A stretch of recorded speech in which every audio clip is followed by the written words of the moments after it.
चलिए, आज उत्तराखंड में गोरखा प्रशासन हम पढ़ रहे थे। आगे हम इसमें शोषित प्रशासन व्यवस्था की बात कर रहे थे और इसमें हमें आज गोरखाओं की कर व्यवस्था डिस्कस करनी है। गोरखाओं की कर व्यवस्था बहुत ज़्यादा इम्पोर्टेंट है और हर पेपर में यह निर्धारित है, पेपर में आती है। कर से प्रश्न पूछा जाएगा। चंद राजाओं के कुछ टैक्स हैं, बताया था 36 रकम 32 कलम। चंद राजाओं ने कौन से टैक्स चलाए थे? 36 रकम 32 कलम। वे टैक्स किसने समाप्त किए थे? गोरखाओं ने। ये प्रश्न याद रखना, चंदों ने कौन से टैक्स चलाए और किसने वे समाप्त किए। 36 रकम 32 कलम समाप्त किसने किए थे? तो गोरखा आंसर। और चलाए थे किसने? चंद राजाओं ने। क्या है? कौन से टैक्स हैं? 36 रकम और 32 कलम चलाए किसने? चंद राजाओं ने। और समाप्त किसने किए? समाप्त किए गोरखाओं ने। ठीक है। इसके बाद हम गोरखा प्रशासन पढ़ रहे हैं, तो गोरखा प्रशासन की कर व्यवस्था से शुरू करते हैं। भाई हमने कर व्यवस्था में सबसे पहले एक कर पढ़ना है। पहले आसान से कर कर लेते हैं, जिसमें कुछ ना कुछ शब्द याद करने के लिए है, इससे वो याद हो जाएगा। ठीक है। बात करते हैं हम पुंगाड़ी। पुंगाड़ी टैक्स। पहली बात तो याद रखना, टैक्स पहले से ही टैक्स का आधार भूमि थी। टैक्स का आधार क्या होता था? भूमि, हमेशा से। लेकिन अब टैक्स चेंज हो गया। अब टैक्स सेवाओं पर और उत्पाद पर ज्यादा लगता है, कृषि पर कम टैक्स लगता है, क्योंकि आय कम है कृषि से। देखिए, जो भूमि है, भूमि पर खेती कौन करता है? भूमि पर खेती कौन करता है? कृषक। ध्यान रखिएगा, पहले जो भी चंद राजाओं और परमार राजाओं ने टैक्स लगाए थे, वे कृषक को ध्यान में रखकर लगाए थे। उसके हित के लिए टैक्स लगाए जाते थे। और गोरखाओं का हम अत्याचारी शासन इसलिए कहते हैं क्योंकि ये किसी को ध्यान में रख कर टैक्स लगाते थे, तो उनका नाम है सैनिक। सैनिकों के कर व्यवस्था होती थी गोरखाओं की। गोरखाओं की कर व्यवस्था में सैनिक हित होता था, और जो पंवार और चंद राजाओं की कर व्यवस्था थी उसमें कृषक या किसान का हित होता था। अब इन्हें कोई मतलब नहीं था कृषक कहां से पैसे दे रहा है, कहां से टैक्स दे रहा है। सैनिक को पैसे मिलने चाहिए या सैनिक को कर मिलना चाहिए। सैनिक कुछ अपने पास रखेगा, फिर कुछ अपने राजाओं के पास ले जाएगा, सुब्बा के पास। राजा तो है ही नहीं ना। नेपाल में तो राजा नेपाल में है, नेपाल के राजा ने यहाँ सुब्बा भेज रखे हैं। ठीक है। पुंगाड़ी टैक्स। सबसे पहला टैक्स पुंगाड़ी। गढ़वाली भाषा में पुंगड़ा खेत को कहा जाता है, तो उसी से मिलता जुलता पुंगाड़ी टैक्स। इसका मतलब खेत से संबंधित है। खेत का मतलब भूमि। एक पुंगाड़ी टैक्स है, ये भूमि कर कहलाएगा। पुंगाड़ी टैक्स भूमि कर था। ठीक है। बात करते हैं हम अगले टैक्स की। अगर आप लिखना चाहते हो तो पुंगड़ा का अर्थ क्या है? खेत। गढ़वाली भाषा में पुंगड़ा की जगह कहा जाता है खेत को। ठीक है। फिर इसके बाद हम बात करते हैं, एक टैक्स था पगड़ी। टैक्स का नाम क्या है? पगड़ी। पगड़ी आज भी आपको पता है, पगड़ी जब हम दुकान लेते हैं तो पगड़ी देनी पड़ती है। सामान लेते हैं या कोई संपत्ति बेचते हैं या कुछ भी करते हैं तो पगड़ी देनी पड़ती है पहले। ठीक है, उसी से जोड़िए कुछ पगड़ी को। उस टाइम पर क्या दुकान तो है ही नहीं थी, तो पगड़ी टैक्स किस पर लगता था? पगड़ी टैक्स लगता था, उस टाइम पर दुकानें नहीं है, बताया ना, जो संपत्ति थी उसकी खरीद फरोख्त पर टैक्स लगता था, बेचने पर भी और खरीदने पर भी। जो खरीदेगा वो भी पगड़ी पगड़ी कर देगा और जो बेचेगा वो भी पगड़ी कर देगा। ये होता था पगड़ी कर, और इसे कहते थे हम संपत्ति कर का नाम है सलामी।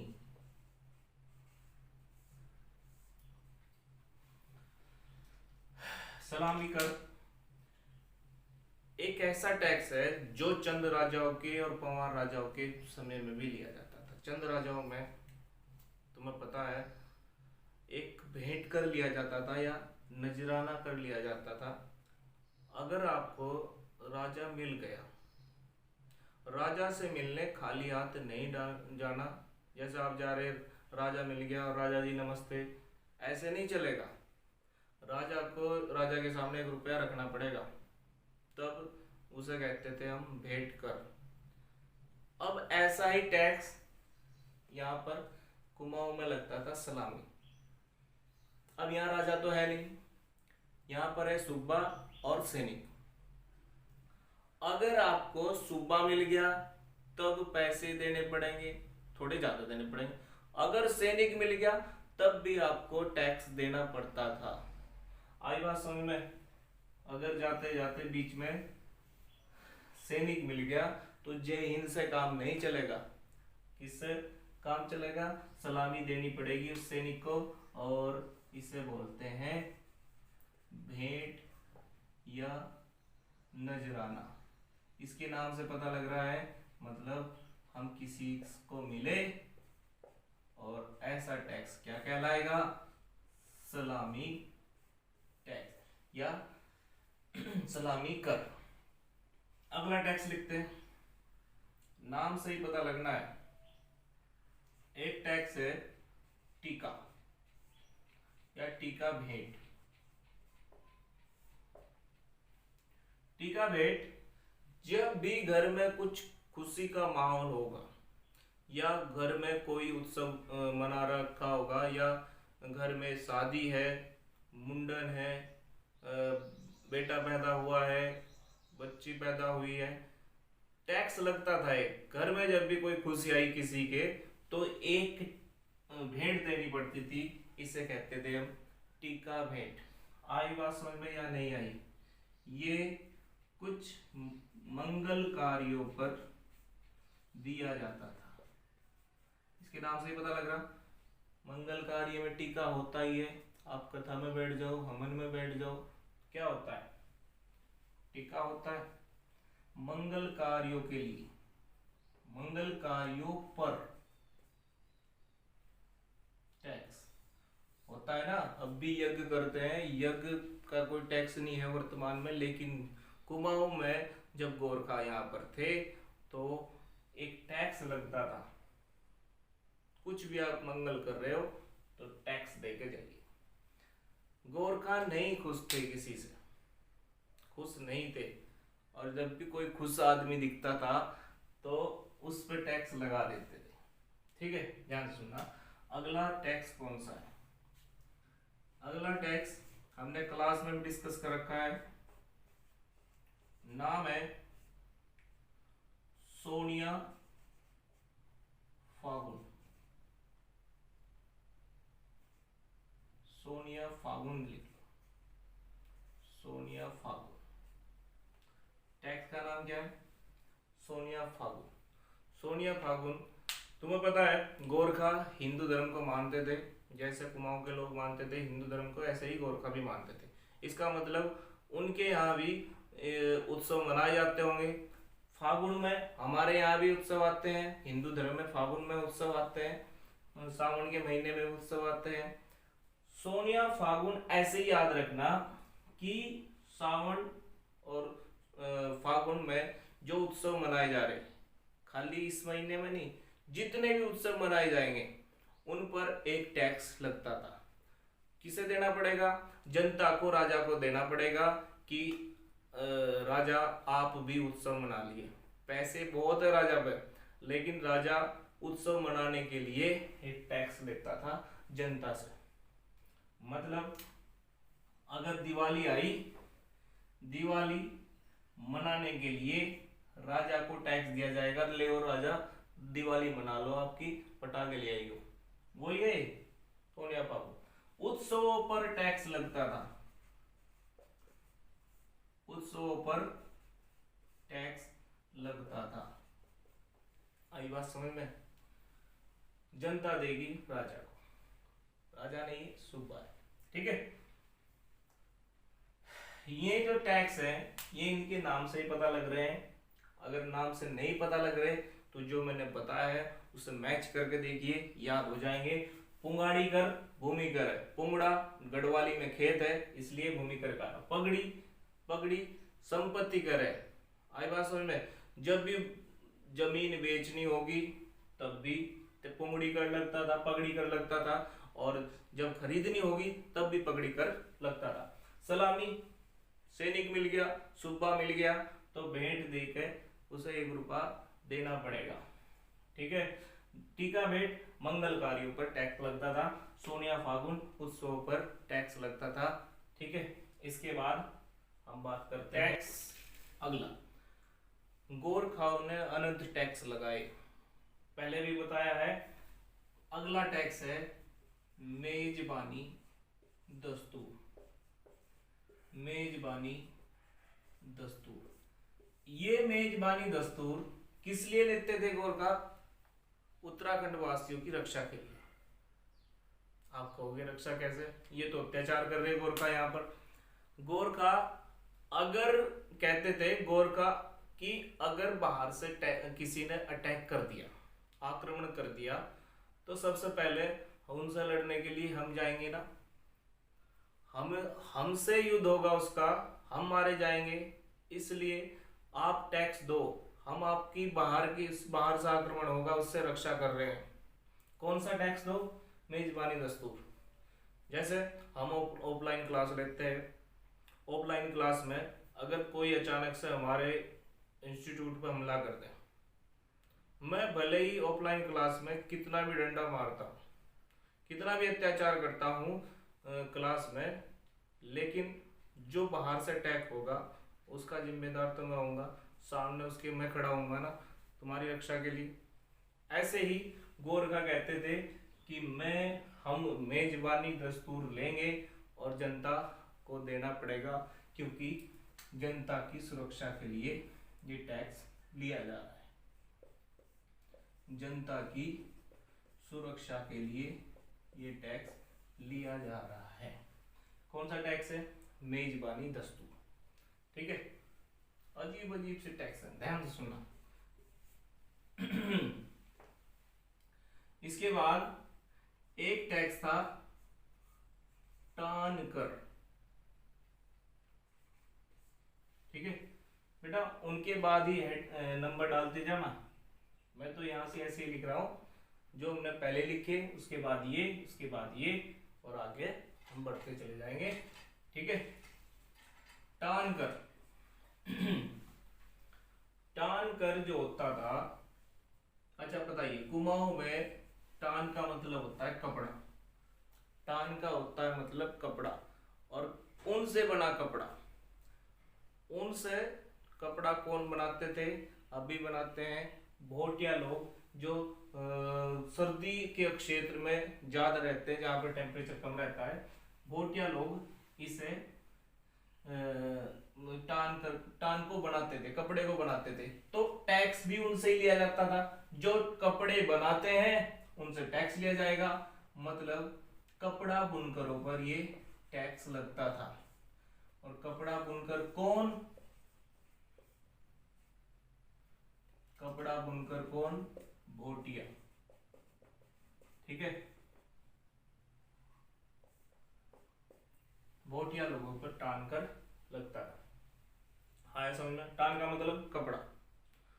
पुंगाड़ी, पगड़ी, सोनिया फागुन, सलामी, टीका भेंट के बाद मेजबानी दस्तूर, टान कर, टैक्स हमने बताए। इसके बाद एक टैक्स है निझारी। कौन सा टैक्स है? निझारी। निझारी कर भी ये गोरखाओं ने ही लगाया था। निझारी कर किस पे लगता था? पहली बात तो स्थान का नाम याद रखना, ये टैक्स लगता था श्रीनगर में। इंपोर्टेंट है, मेजबानी दस्तूर, निझारी टैक्स इंपोर्टेंट है। किसने लगाया? गोरखाओं ने। और कहां लगता था? श्रीनगर वासियों। श्रीनगर वासियों में ये शुरू हुआ था 1813 में। 1813 में निझारी टैक्स शुरू हुआ था। इसी के जैसा ये श्रीनगर में लगता था मोची जाति पर। जो मोची लोग होते थे उन पर लगता था, मतलब नीची जाति पर ये टैक्स लगता था। नीची जाति पर ये टैक्स लगता था। तुम्हें पता है, देखिए निझारी कर तो हो गया नीची जाति पर, इसके साथ साथ में कहां लगता था? ये श्रीनगर में। इसके साथ गोरखाओं का एक और टैक्स इसके जैसा ही, जो नीची जाति पर, शिल्प कर्मियों पर लगता था। ये भी मान लो, अगर मैं पेपर में आता है नीची जाति ऑप्शन में नहीं है, तो आप किस पर बताओगे? निझारी कर शिल्प कर्मी या शिल्पकारियों पर लगता था। नीची जाति आया तब भी निझारी कर लगता था। मोची पर तो कौन सा टैक्स लगता था? निझारी कर लगता था। कंफ्यूज मत होना। इसी के जैसा अन्य क्षेत्र में जो टैक्स लगता था वो था डोम। डूम भी कह देते थे। निझारी कर डूम होता था, डूम सॉरी। निझारी कर के जैसा ही एक और टैक्स कौन सा है? डूम टैक्स, जो शिल्पकारी और नीची जाति के लोगों पर लगता था। आया बात समझ में? निझारी कर शिल्पकर्मी ज्यादा आता है ऑप्शन में। मुडोम कर भी शिल्पकर्मी पर लगता था। जागर जो गाते थे वे भी नीची जाति के होते थे, उन पर भी ये टैक्स लगता था। ठीक है, बात करते हैं आगे। कौन कौन से टैक्स हुए अभी बताया? मेजबानी दस्तूर, टान कर, निझारी कर, मोची कर, मोची पर लगता था। इसके बाद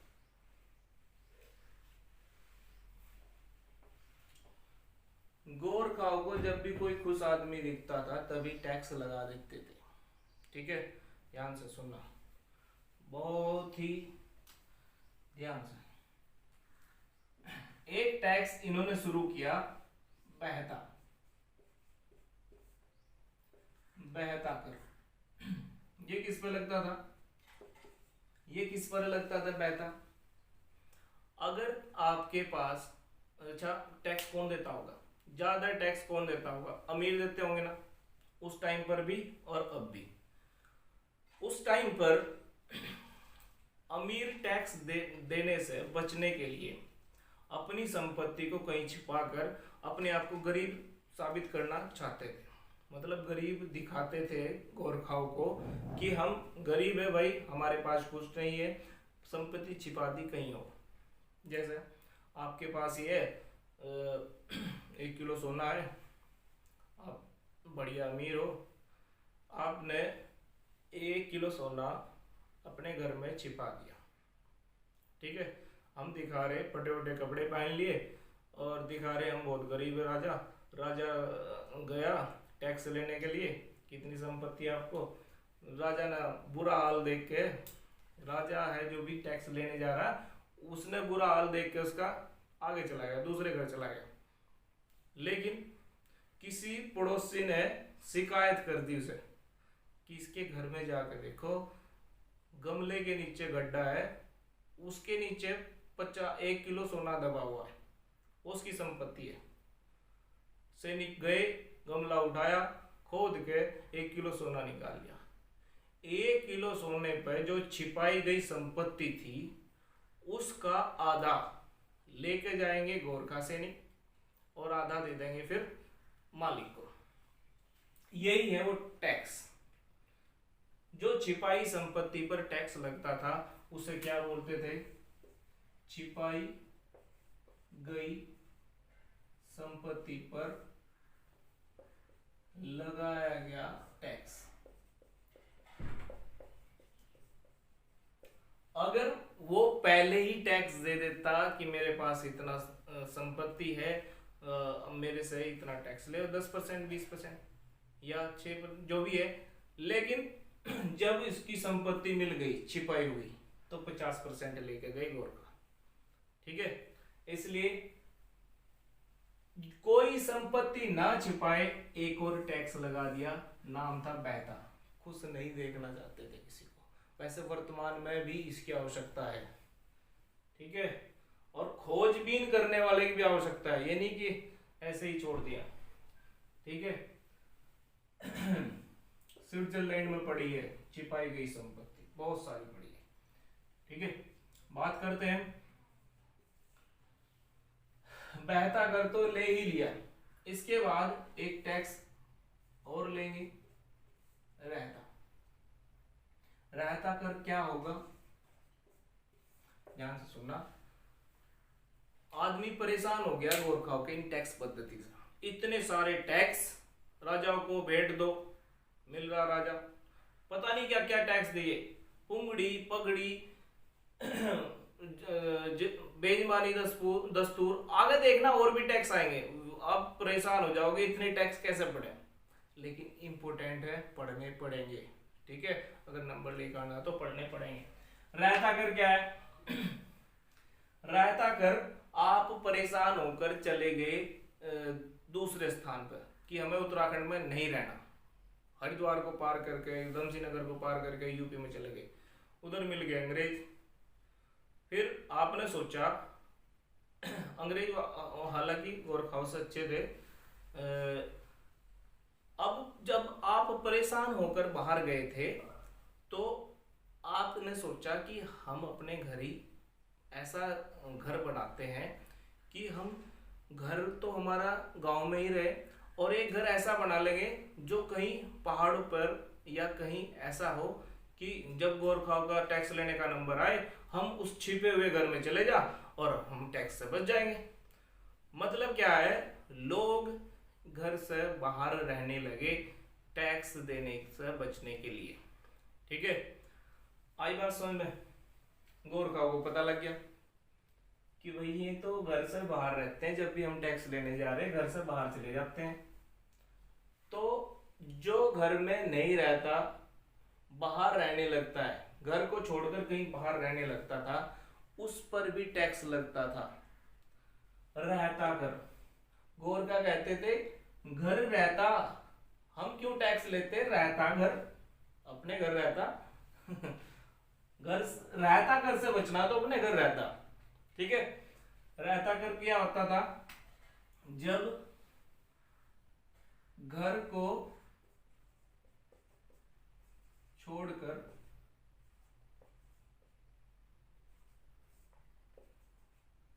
अन्य छिपे हुए घर में, छिपे हुए घर में रहते थे, रहने पर, ऐसे लिखिए, घर में रहने पर टैक्स लगता था, रहता। ठीक है, बहता कर छिपाई गई संपत्ति पर, रहता कर घर को छोड़कर अन्य छिपे हुए घर में रहने पर टैक्स लगता था, रहता कर। अजीब अजीब टैक्स है। अच्छा, ये खुश थे ना बंदे, टैक्स लगने के बाद तो दुखी हुए, मतलब खुश नहीं देखना चाहते थे गोरखा। लेकिन एक बात और है, गोरखा दुखी भी नहीं देखना चाहते थे, उस पर भी टैक्स लगा दिया। खुश तो देख, खुश तो है ही थे, जो खुश थे उन पर टैक्स लगा देते थे, लेकिन जो दुखी है उस पर भी टैक्स लगाते थे। देखो एक कितना अजीब सा टैक्स है। टैक्स का नाम है मरो।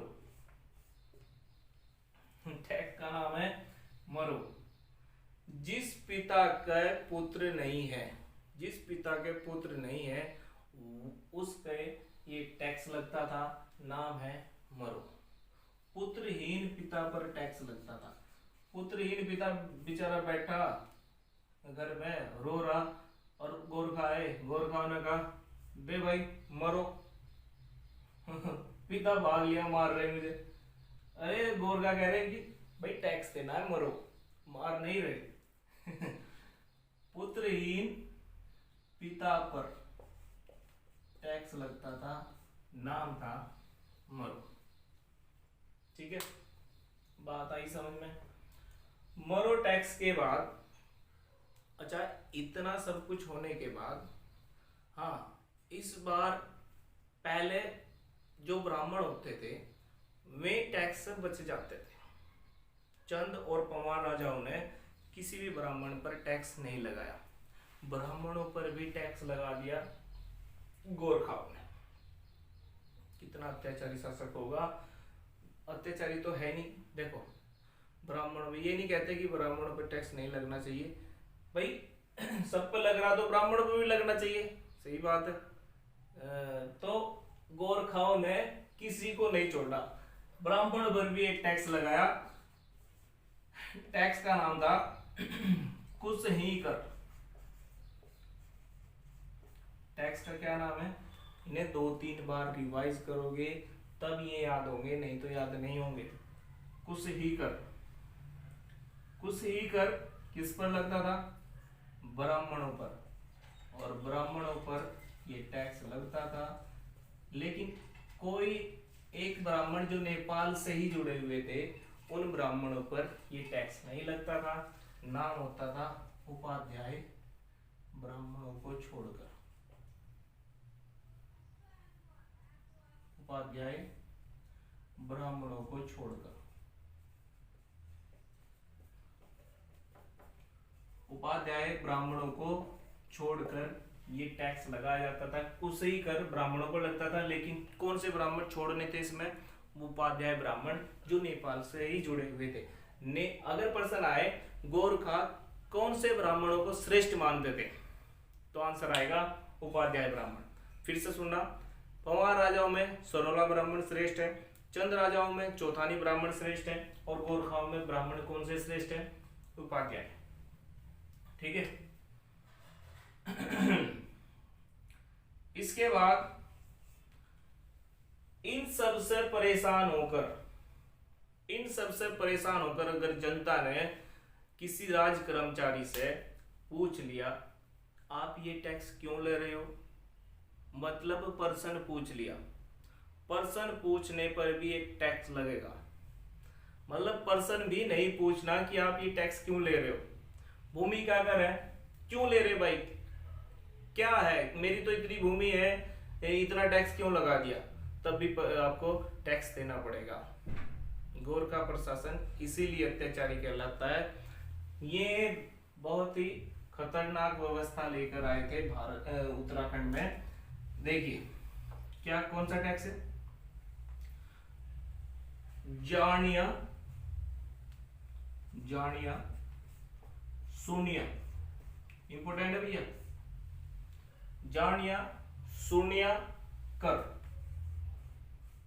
जानिया शून्य कर एक इंपोर्टेंट टैक्स है। जानिया शून्य कर किस पर लगाया जाता था? जब आप भूमि लगान के संबंध में कोई पर्सन राज कर्मचारी से पूछोगे, राज कर्मचारी से पर्सन पूछने पर यह टैक्स लगता था। आप गए, मेरी भूमि पे ऐसा कितना टैक्स हुआ, इतना तो नहीं हुआ, मेरी भूमि कितनी है, कितना टैक्स होना चाहिए, राज कर्मचारी से पूछने चले गए। राज कर्मचारी निकाल 500 का, तब बताऊंगा, तब जानकारी दूंगा। 500 क्यों लिए? इस टैक्स की वजह से। अब बताओ, पूछने जाएगा कोई? पूछने का ही नहीं, ले ले भाई जितने ले ले। राज कर्मचारियों पर, राज कर्मचारियों से प्रसन्न करने पर। ठीक है, लिख ले। जानिया सुनिया कर कब लगता था? राज कर्मचारियों से प्रश्न पूछने पर जानिया सुनिया कर लगता। एक इंपोर्टेंट पर्सन, ये जानिया सुनिया कर राज कर्मचारियों से प्रश्न पूछने पर लग रहा है, लेकिन एक पर्सन और है जो मराठा राजाओं से जुड़ा हुआ है। ध्यान सुनना, मेजबानी दस्तूर हमने टैक्स लिखा था, प्रजा की सुरक्षा के लिए लिया जाता है, लेकिन पूछ रहा है मराठाओं द्वारा मेजबानी दस्तूर में कौन सा टैक्स लिया जाता था? मराठाओं द्वारा मेजबानी दस्तूर के जैसा टैक्स कौन सा लिया जाता था? तो आंसर आएगा एक चौथ कर होता था जो शिवाजी ने शुरू किया था। चौथ कर उत्तराखंड में गोरखाओं के कौन से टैक्स के जैसा था? आंसर आएगा मेजबानी दस्तूर के। ठीक है, आई बात समझ में? इंपॉर्टेंट है, नोट कर लीजिएगा। अच्छा, इसके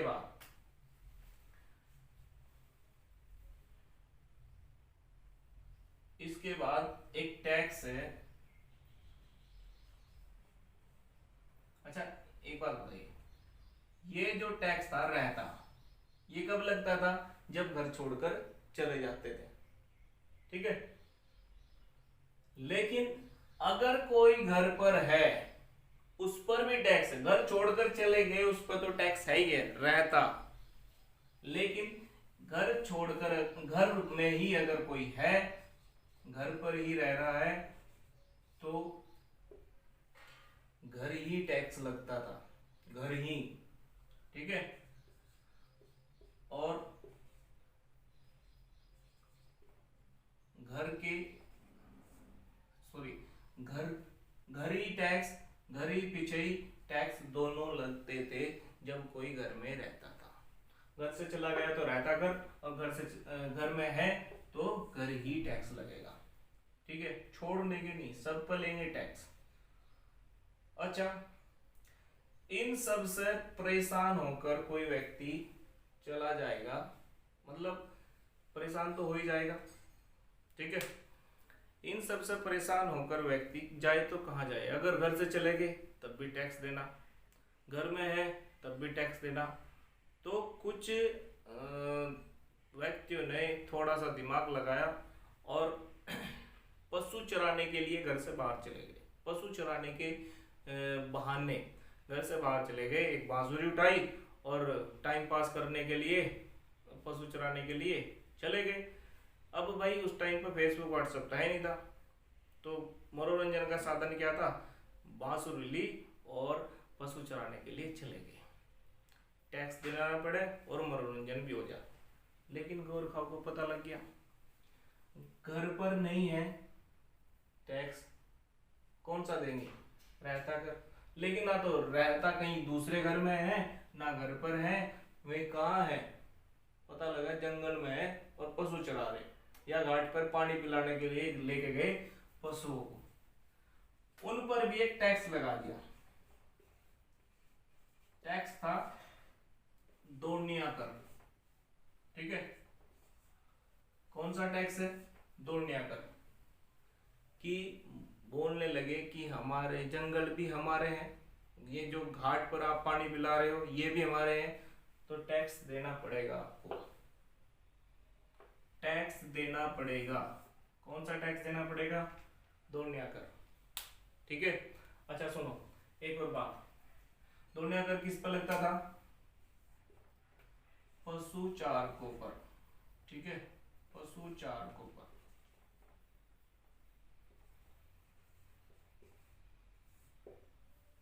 जो पशु चराते थे उन पर टैक्स लगता था, दौड़निया कर। अगर चंद राजाओं में पूछेगा घर ही पीछे ही जैसा टैक्स कौन सा था? चंद राजाओं में एक टैक्स था मोकर। मोकर परिवार से लिया जाता था, घर से लिया जाता था। ये किसके टाइम में था? मोकर, चंद राजाओं के टाइम में। ठीक है, एक और बात, एक घी कर भी लिया जाता था चंद राजाओं में, यहां नहीं है बात करेंगे आगे। जो टैक्स हमने अभी कराए हैं इनमें से एक भी टैक्स छोड़ने लायक नहीं है, कभी भी पर्सन पूछ लेगा। ठीक है, आई बात समझ में? बताइए। पुंगाड़ी कर भूमि टैक्स था, पगड़ी कर संपत्ति को बेचने पर टैक्स लगता था, सोनिया फागुन उत्सवों पर टैक्स लगता था, टीका कर टीका भेंट किस पर लगता था? ये जब कभी आपके यहाँ मंगल कार्य होगा, घर पर शादी होगी, ब्याह होगा, हवन होगा, तब लगता था। सलामी सैनिकों को या सुब्बा को भेंट देनी पड़ेगी, नजराना देना पड़ेगा। मेजबानी दस्तूर सुरक्षा के लिए देना पड़ेगा। ठीक है। टान कर कपड़ा बुनकरों पर लगता था, भोटियाओं पर। निजारी कर नीची जाति के लोगों पर लगता था, शिल्प कर्मियों पर लगता था। निजारी कर श्रीनगर में 1813 में शुरू हुआ था। ठीक है। उसके जैसा ही एक और टैक्स कौन सा था? डूम कर, वो भी नीची जाति पर लगता था। ठीक है। फिर एक बहता कर छिपाई गई संपत्ति पे, अगर कोई संपत्ति आपने छिपा ली तब लगता था। रहता कर ये अन्य घर में रहने के लिए जाते थे, जब अपने घर पर नहीं मिलते थे, किसी अन्य घर में रहते थे, तब अगर पकड़े गए तो टैक्स कौन सा देना था? रहता कर। पिता बेटा मेरे पुत्र नहीं है, उसी पर ही टैक्स ले लिया। कौन सा? मरो। कुशी कर ब्राह्मणों से लिया जाता था, ब्राह्मणों पर टैक्स लगाने वाले कौन थे? गोरखा। और कौन सा टैक्स लेते थे? कुशी टैक्स लेते थे। और कौन से ब्राह्मणों पर टैक्स नहीं लगता था? कौन से ब्राह्मणों पर लगता था? उपाध्याय। जानिया सुनिया कर पर्सन पूछने पर टैक्स लगता था। और घर रहने पर घर के पीछे रहने पर भी टैक्स लगता था, अगर छिप गई तब भी टैक्स लगता था। ठीक है। दौड़ने कर पशु चारकों पर लगता था। ठीक है, आई बात समझ में? आज ये टैक्स अभी तक कितने हुए?